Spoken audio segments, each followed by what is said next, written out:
నమస్కారం రాహుల్ గారు. రాహుల్ గారు తెలంగాణ విషయానికి వస్తే చాలా హాట్ టాపిక్ ఏంటి అంటే కవిత గారు లిక్కర్ స్కామ్ కేసుకి సంబంధించి అది పొడుగుతూనే ఉంది. అంటే ఇంకా ఎప్పుడు బయటకు వస్తుంది లేకపోతే జైలు శిక్ష అన్న పడుతుంది అటు ఇటు కాకుండా ఇంకా పొడిగిస్తూనే ఉన్నారు. అయితే ఇప్పటి వరకు కేసీఆర్ గారు బయటకు వచ్చిన తర్వాత ఎప్పుడు కవిత గురించి మాట్లాడింది లేదు. బట్ మొన్న ఈ మధ్య ఆమె కవిత గురించి మాట్లాడారు. ఏంటి అంటే నా కూతురు ఖచ్చితంగా మహారాణిలాగా ఆ జైలు నుంచి, ఇప్పుడు ఆల్రెడీ జైల్లో ఉన్నారు కాబట్టి అక్కడ నుంచి బయటకు వస్తుంది అని ధైర్యంగా చెప్పారు. సో ఈ ధైర్యం ఎక్కడి నుంచి వచ్చింది అంటారు అసలు? నేను అంతకుముందు వీడియోలో కూడా చెప్పున్నానమ్మా, ఒక 10 రోజుల కిందకు ఆమె తప్పు చేసిందా లేదా ఆధారాలు చూపించినా కూడా ఒక ఎండ్ అనేది ఉంటుంది ఒక పాయింట్కి. చాలా మంది ఆమె తరఫున వ్యతిరేకవాదులందరూ కూడా చాలా మాట్లాడారు. ఆమె తరఫున ప్రూఫ్లు ఉన్నాయి, ఈడీ చూపించింది, సిఐడి చూపించింది, కోర్టు చూపించిందని. ఎన్ని చూపించినా శిక్ష పడాలి కదా, శిక్ష ఇక్కడ పడలేదు. ఎందుకు ఇంకా రిమాండ్లోనే ఉంది? లాజిక్ ఆలోచిస్తున్నారా? కోర్టు అమ్ముడు పోదు కదా, జడ్జిలు అమ్ముడు పోరుగా. ఎంతమంది అమ్ముడు పైన నువ్వు జడ్జిని కొనలేవు కదా, సుప్రీంకోర్టు జడ్జిని.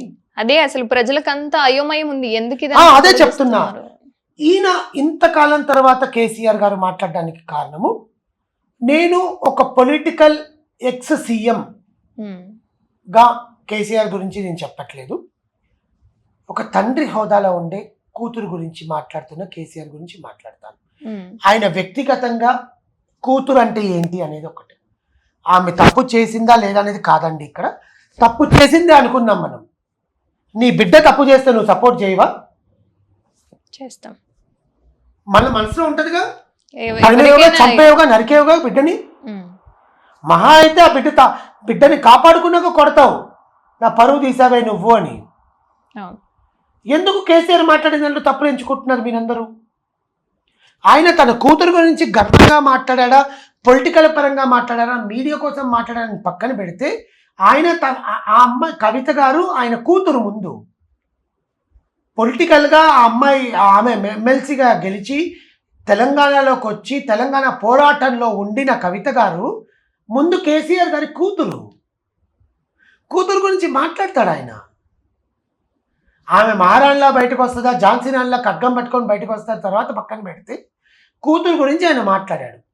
నెక్స్ట్ పొలిటికల్గా ఆయన మాట్లాడాల్సిన సమయం ఇది. ఇంతమంది మాట్లాడుతున్నారు, ఆయన ఎందుకు మాట్లాడట్లేదని ఒక క్వశ్చన్ వస్తుంది. అందుకని ఆయన మాట్లాడాడు మీడియా ముందు. అందులో ఒప్పులు తప్పులు, తిట్టుకోవడాలు, కొట్టుకోవడాలు, ఆమె లిక్కర్ స్కామ్ చేసింది, ఆమె ఒక బ్యాడ్ పర్సన్ అని జనాలు ఇష్టం వచ్చినట్టు మాట్లాడుకుంటున్నారు. నోరు ఉంది కదా అని 100 మంది మాట్లాడతారండి. ఇప్పుడు నేను కూడా మాట్లాడతాను.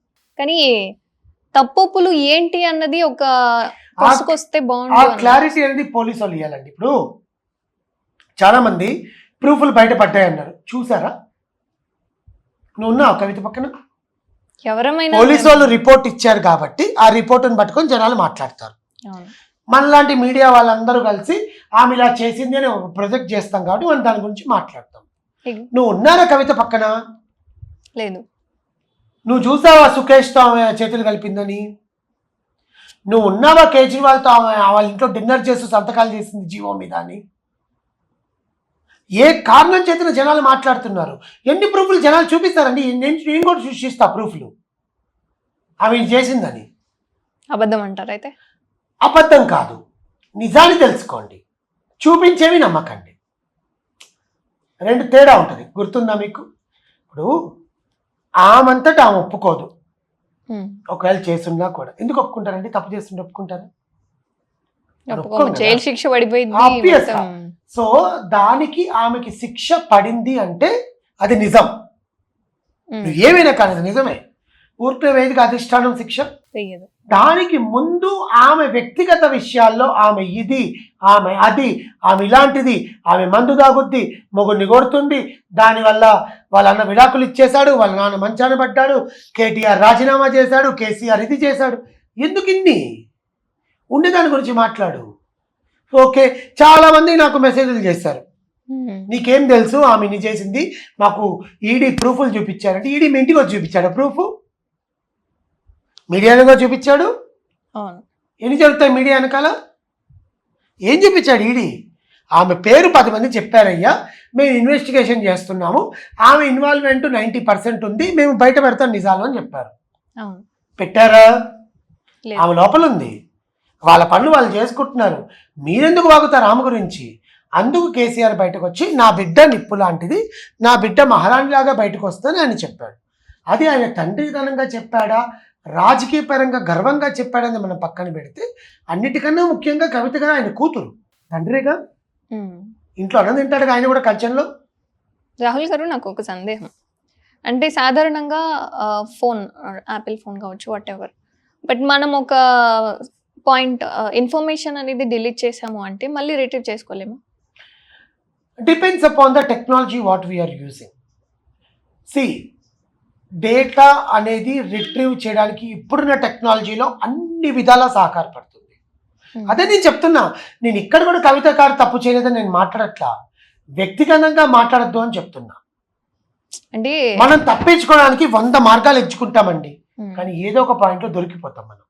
మీరు అడిగిన క్వశ్చన్ అదే. డేటా వాళ్ళు రిట్రీవ్ చేయడానికి ఇంత టైం తీసుకుంటున్నారు, అర్థమవుతుందా? అన్ని ప్రూఫ్లు ఉంటేనే కదా ఆమెకు శిక్ష పడుతుంది. బికాస్ ఆమె ఒక హోదాలో ఉండి ఒక స్టేట్ నుంచి ఇంకొక స్టేట్కి తీసుకొచ్చి నువ్వు పెట్టావు ఆమెని, ఆడమనిషిని. ఆడమనిషి మీద నువ్వు నిందేసే ముందు నువ్వు ఇన్ని చూపించాలి, అందుకే ఇంత టైం తీసుకుంటున్నారు. డేటా అనేది ఖచ్చితంగా రిట్రీవ్ అవుతుంది, depends upon what data it is. Okay. ఇప్పుడు అన్ని ఎన్క్రిప్టెడ్గా వస్తున్నాయి, మన వాట్సాప్ చూసుకున్నా కానీ, టెలిగ్రామ్ చూసుకున్నా కానీ, ఇలాంటివి ఎన్క్రిప్టెడ్. కొంతమంది VPNలో కూడా లాగిన్ అవుతారు. సో ఏదైనా కూడా మానవ తెలివికి సంబంధించిన విషయాల్లో ఎంతవరకు రిట్రీవ్ చేసుకుంటామా అనేది వాళ్ళకి సంబంధించిన విషయాలు. ఓకే. కానీ రిట్రీవ్ అవుతుంది, అది రిట్రీవ్ అయినప్పుడు ఆమె తప్పు బయటపడుతుంది. ఇప్పటి వరకు కూడా నేను మాట్లాడుతుంది ఏంటంటే, కేసీఆర్ గారు వచ్చి మాట్లాడింది మీడియా ప్రతినిధులకి ఏందయ్యా అంటే, అయ్యా నా కూతురు తప్పు చేస్తుందని చాలామంది మాట్లాడుతున్నారు, కానీ నా కూతురు మహారాణిలా బయటకు వస్తుంది. అది నువ్వు ఏ రకంగా బయటకు వస్తుందా, ఏ విధంగా నువ్వు బయటకు తీసుకొస్తావు అనేది ఆయన వ్యక్తిగత విషయం. అది తీసుకొచ్చినప్పుడు మనం మాట్లాడుకుందాం. ఆయన డబ్బు పెట్టి తీసుకొచ్చాడా, కొని తీసుకొచ్చాడా, వాళ్ళని జడ్జిని కొనేసాడా, లేకపోతే జడ్జిని చంపేశాడా అనేది తర్వాత మాట్లాడుకుందాం. ఇప్పుడు మీరు ఆమె గురించి వ్యంగ్యంగా మాట్లాడద్దు అనేది నా ఆవేదన. ఈడీ వాళ్ళు చూపించారు, సిఐడి వాళ్ళు చూపించారు, ఇది చేశారు అనేది పక్కన పెడితే, నువ్వు పక్కన ఉన్నావా ఆమె చేసినట్టు? లేము. ఇప్పుడు నేను మాట్లాడొచ్చుగా, కవిత ఇలా చేసింది, అమ్మో కవిత ఇలా చేసిందని నేను మాట్లాడొచ్చుగా. నాకు తెలియదండి ఆమె చేసిందో లేదో, నేను కూడా ఈ జరుగుతున్న వాటిపై మాట్లాడుతున్నాను. నేను చూడలేదు ఆమె చేసిందో లేదో. న్యూస్లో నేను చూసా, న్యూస్ పేపర్లో చూసా, మన ఢిల్లీ న్యూస్ పేపర్లో చూశాను, ఎకనామిక్ టైమ్స్లో చూశాను, ఇండియన్ టైమ్స్లో చూశాను, హిందూలో చూశాను, మన తెలంగాణ చూశాను, ఆంధ్రాలో చూశాను, ఆంధ్రప్రదేశ్లో చూశాను. నేను కూడా అట్లే తెలుసుకున్నా, ఓ ఈమె చేసిందా అని. నేను ఎందుకు ఇప్పుడు నోరిప్పి మాట్లాడుతున్నా అంటే, అయ్యా తెలిసిన దాని గురించి మాట్లాడండి, మీ మైండ్స్ ఏమైనాయి ప్రజలు, దానివల్లే కదా ఇలాంటి రాజకీయాల్లో మనం ఇరుక్కుపోయాం. అగ్రదేశాలన్నీ ఇప్పుడు ప్రపంచంలో మొత్తం మీద అగ్రదేశం ఏమంటే అమెరికా అంటారు, వాడు మనల్ని చాలా చిన్న చూపు చూస్తాడు.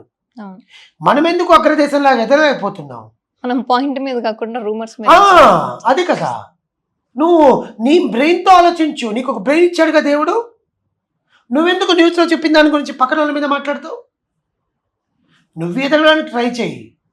మనం ఎదగం తెలుసా, మనం పక్కన వాళ్ళు ఓ ఇలా మాట్లాడాలని మనం ఇట్లా మాట్లాడతాం, ఇంక్లూడింగ్ మీ అండి, నేను కూడా అంతే. కానీ మనం అవతల ఆలోచనలలోకి వెళ్ళాల్సిన అవసరం లేదు. నీ మైండ్ సెట్తో నువ్వేదైతే ఆలోచిస్తావో అది నిజం. వాగకు. నరం లేనిది నాలుక అంటారు, ఏమైనా మాట్లాడచ్చు. కానీ నేను ఇప్పటికీ అదే పాయింట్ మీద ఉంటానండి, ఆమె తప్పు చేయనివ్వండి, ఆమె ఎలాంటిదైనా కానీ ఉండేది, ఆమె ఒక ఆడది. నిజం తెలియనంత వరకు మాట్లాడు. నిజం తెలిసినా కూడా ఆమె ఆడదేనండి. ఒక ఆడదాన్ని పట్టుకొచ్చి నువ్వు ఇది అని ఎట్లా మాట్లాడతావు? నువ్వు సమాజం అంతా తెలుసుగా, ఒక దొంగనండి, వాడు దొంగ అని నువ్వు అందరికీ తెలుసు. నువ్వు వచ్చి మళ్ళీ వాడు దొంగ అని ఎందుకు చెప్పాలి? అందరికీ తెలుసు కదా. Why you want to point out? దొంగ అని అంటారు కదా, ఎందుకు మళ్ళీ ప్రొజెక్ట్ చేయాలి అనేది నా క్వశ్చన్. ప్రొజెక్షన్. కవిత గారు లిక్కర్ స్కామ్లో అరెస్ట్ అయ్యారు, ఓకే, ఆమె లిక్కర్ స్కామ్ చేసింది, ఆమె ఇంతమందితో ఉంది, ఆమె తాగుతుంది, ఆమె ఇలా చేస్తుంది. సో నువ్వు చూసావా? పాయింట్ ఒకటైతే దాని వెనక రూమర్స్ చాలానే మీరు చూసారా? ఆమె తప్పు చేసిందండి, తప్పు గురించి మాట్లాడు. నువ్వెందుకు ఆమె వ్యక్తిగతంలోకి వెళ్ళి మాట్లాడుతున్నావు? నీ ఇంట్లో లేరా? నీ ఇంట్లోకి వచ్చి నీ ఎక్స్ సో YZ ఇలా అంటే నువ్వు ఒప్పుకుంటావా? నిజమైనా కూడా ఒప్పుకో. సేమ్ జైపూర్లో ఒక ఫ్యామిలీలో వైఫ్ తన కుటుంబం కోసం ప్రాస్టిట్యూషన్ చేసింది. మొగుడు ఏమి చేయలేకపోతే ప్రపంచం మొత్తం వచ్చి నువ్వు ప్రాస్టిట్యూట్ అన్నారు. మొగుడు మాట్లాడాల. ఆ అమ్మాయి బయటకు వచ్చి అవునయ్యా నేను ఇదే, నా మొగుడు ఇది పరిస్థితి, నేను ఇలా చేశానని ఒప్పుకుంది. అందరు నోర్లు మూసుకున్నారు. ఇంకొకసారి మాట్లాడాల వాళ్ళు వచ్చి. ఆమె వచ్చి చెప్పొద్దుగా. సరే ఆమె చెప్పలేదు అనుకోండి, అయ్యా నీకెందుకు నొప్పి, ఏం చేస్తావు? ఇప్పుడు కవిత జైలుకి వెళ్ళింది, సింపుల్ రీజన్ అమ్మా. జైలుకి నువ్వు అన్నం తినట్లే, తింటాను, నువ్వు పడుకోవట్లే, మొహం కడుక్కోవట్లే, డ్రైవ్ చేయట్లే, ఫ్రెండ్స్తో పార్టీ చేసుకోవట్లే, ఎందుకు ఇప్పుడు నీకు ఆమె ఇష్యూ? అంటే issue in the sense what is happening you know, you don't predict what will happen. ఏం జరుగుతుందో నువ్వు తెలుసుకో, ఏం జరగబోతుందో నువ్వు తెలుసుకోలేవు. చెప్పకూడదు కూడా, చెప్పుకోలేము కూడా అండి. ఇక్కడ ఆమె తప్పు చేసిందని 90% అందరికీ తెలిసిపోయింది. సరే చేసింది, ఆమె దానికి శిక్ష అనుభవించి బయటకు వస్తుంది, లేదా వాళ్ళకుండే పరపతితో డబ్బుతో ఏదోలాగా బయటకు వస్తుంది, అంతే కదా. దాని గురించి వాళ్ళ ఫ్యామిలీని వాళ్ళకి అసలే వాళ్ళ కూతురు జైల్లో ఉంది, ఎట్లా బయటికి తీసుకొద్దామా అని ఆయన బాధలో ఆయన ఉంటాడు. బికాజ్ ఒక స్టేటస్లో ఉన్నప్పుడు మన హ్యూమన్ ఎమోషన్స్ని బయటకు తీసుకురాలేమమ్మా. అర్థమైందా? కూతురు తప్పు చేసిందని మనసుకు తెలిసినా కూడా కూతురు గురించి గొప్పగానే మాట్లాడాలి. ఎందుకంటే నువ్వు ఒక స్టేటస్లో ఉన్నావు. ఈవెన్ ఒకవేళ తప్పు చేసినా సరే నా కూతురు ఇలా చేసింది అని చెప్పుకోలేవు. అదే చెప్తున్నాను, ఒక స్టేటస్లో ఉన్నావు, అన్నగా నువ్వు ఒక IT మినిస్టర్గా ఉన్నావు. నా చెల్లి తప్పు చేసింది, నా అక్క తప్పు చేసింది నువ్వు చెప్పుకోలేవు వచ్చి బయటికి.